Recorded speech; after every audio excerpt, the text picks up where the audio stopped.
G'day, it's Clive Rocksinger here. Well, lights, camera, action. I'm hoping this seems to be alright. I'm going to run it for a sec. There she goes. And she's working again. God knows how long for. As you can see, the belt's not properly sanded there. And what I'm going to do now, disconnect the bloody thing and pull the lead physically out. Don't leave that connected up. Now, this is something, look, you know, there may be other panel beaters out there that are kind of doing what I'm doing. They might buy themselves a lathe. One thing I've got to tell you about this, us tradesmen all the time get told this is dangerous and that's dangerous. You know, when you get a 240 volt socket and plug it in the wall, you've got live power there that if you connected to it would kill you. It would stop your heart. The current just stops your heart and you die. But if you observe certain safety precautions, they're safe. A grinder's only unsafe if you don't wear a mask. But what the point is with this lathe is when I was winding that belt on, the momentum of the wheel was pulling my hand around, and I thought for a split second, Jesus, if I put my hand in a certain position there, it'll take my finger off. There's about 100 pound force to that weight. That motor's very, very heavy.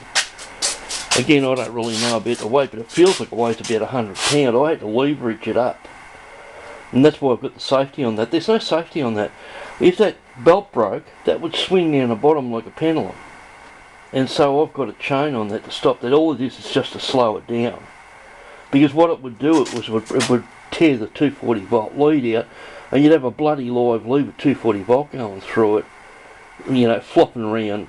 So that's horrendously dangerous, and so I've put a safety on that just in case, and I've eye bolted it down the bottom so that it's got a good secure connection. All that is just to slow it down so it'll land on the chair. It's a good chair, so it'll probably smash the chair to bits, but at least it'll slow it down a bit and hopefully not tear that cable and rip that out of the plastic housing.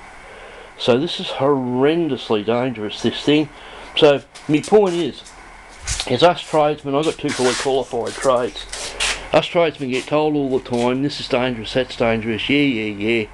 I knew a bloke I was working with once, and he drove over a 240 volt lead with a car on a jack and flattened the 240 volt lead, and he was working on a bench grinding something or drilling something, and this flattened out bit of lead was lying in a puddle of water and it was sparking, and this guy was using the drill thinking he was being pretty tough.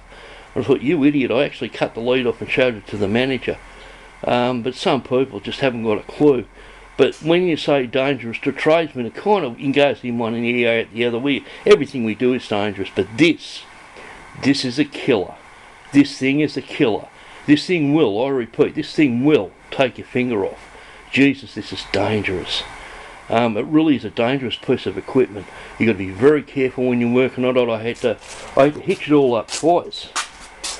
This belt has to come on from this side, so I had to put the whole hitch on it there, and I put it on the first one and I hitched it to the front, and I thought, oh no, I've got to put it on the back one. So I had to, but I went right through that whole process. I roped it all up, I safetied it, and even when I did it, when I was rolling that belt on, I had it tied down with rope.